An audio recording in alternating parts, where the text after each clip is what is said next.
Have you ever walked under a leaf the size of a dining table? Well, I hadn't before because here in the UK, it's not something that you typically do. But here in Cornwall, Britain's wet southwest, you can find this species, Ganara manicata, a giant from Brazil's Atlantic tropical rainforests. While it's widely known as Ganara manicata, there's a twist. There's another species, Ganara tinctoria, which is the identical but invasive cousin. But the plants here, they aren't actually either of these species. We're only just beginning to understand what's going on with this botanical behemoth from Brazil's lush rainforests. Somehow, it's absolutely thriving here in Britain. But how did it get here? Why is it doing so well? And could it be invasive? So Ganara is often called giant rhubarb, and while its leaves do resemble that of rhubarb, it is not related. In fact, it's not really that edible. I think it's only the petioles, so the stalks of the leaves. These are only edible when they're young and they're prepared properly.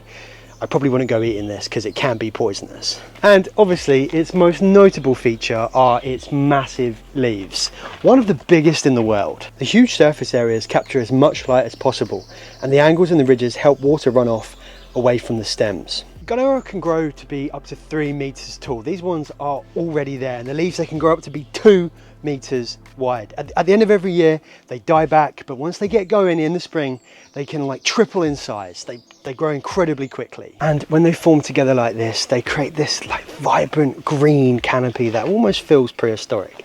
The lineage of this species does go back some 100 million years or so. But it's not just a visual marvel, because Ganara has a symbiotic relationship with cyanobacteria, allowing it to fix nitrogen from the air. That's actually pretty rare in non-legumes, and it gives Ganara a huge advantage where the soils are poor. So Ganara is native to Brazil's cool, misty Serra do Mar mountains, part of its Atlantic tropical rainforest. While Brazil is known for heat, Ganara thrives in temperate conditions with moderate temperatures, high humidity and rainfall, much like parts of the southwest UK. And it spread to other temperate regions around the world, including Argentina, New Zealand and Europe, but its roots remain tied to Brazil. So how did it get to Britain? Well, it's no surprises it was brought over in Victorian times. This was a time when plant hunters were obsessed with bringing back exotic species to their gardens, to their estates. And one of the key figures in bringing Ganara to Europe was Belgian botanist Jean-Jules Linden. He spent much of his career traveling and exploring South America. And Cornwall, with its mild winters and wet weather, it became the perfect environment to plant subtropical species. And Tree Bar Gardens, where we're filming today, was one of the many estates importing these dramatic specimens. Tree Bar Garden, tucked into a deep sheltered valley on the Cornish coast, is one of Britain's most remarkable subtropical gardens. Since the 1800s, it's been a hub for exotic species, thanks to its unusual microclimate, mild, wet winters and humid air swept in from the Atlantic. In many ways, it feels more like northern Portugal than southern England. I caught up with Tree Bar's head gardener, Darren, to tell us more about the plantation here. It was planted originally in the 1950s, at the same time as the hydrangeas. It was seen as a sort of curiosity that was very popular at the time. It has the sort of perfect sort of landscape and setting here because it's just so damp and wet, and it gets the sun, so they really do get to a good size. You've got the river coming through the middle. Do these take a fair bit of looking after to get to this size, or is it just...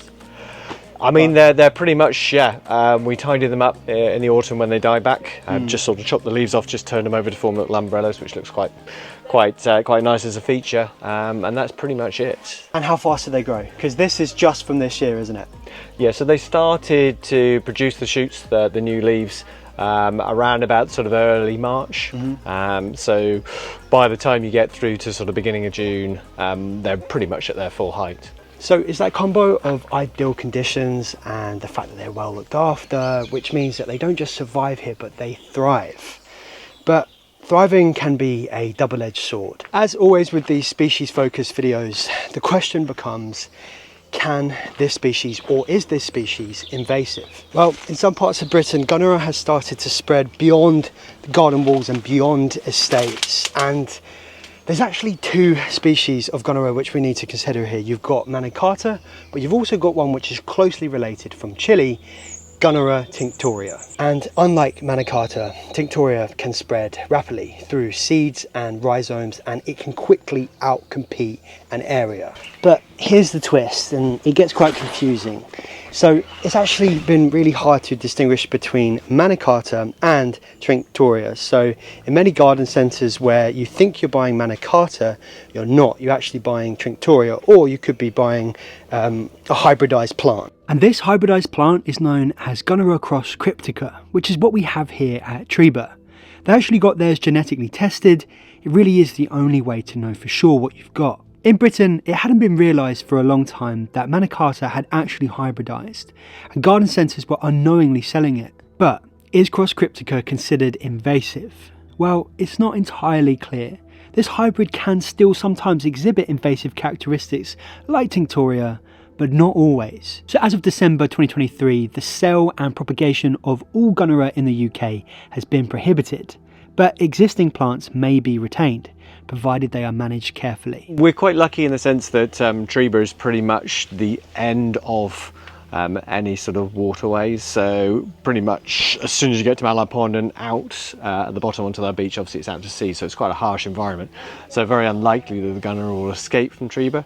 We do manage it to a degree just by keeping some cut back, and to be quite honest, with Gunara you've literally just got to chop the growth top off and the plant dies. So it's not the hardest plant. It's unlike sort of skunk cabbage or some of the more invasive plants. I think this one's less of an issue. And obviously we don't sell it and we don't promote people taking it away from the site. So it's pretty much just there as a curiosity, I think. And I just wonder, you know, what the future is going to look like for this plant here in Britain as the climate changes, as we probably continue to accidentally move it around. Could this be a common sight? And it also raises that interesting debate between non-native and native. You know, if this plant is doing well here and it's establishing, should we just let it be and see what happens? Or should we work to remove it and make sure that our native habitats can thrive? The impacts of non-native species is always a fascinating discussion, so let me know your thoughts on this in the comments. And if you've got this far in the video, firstly, thank you for watching until the end.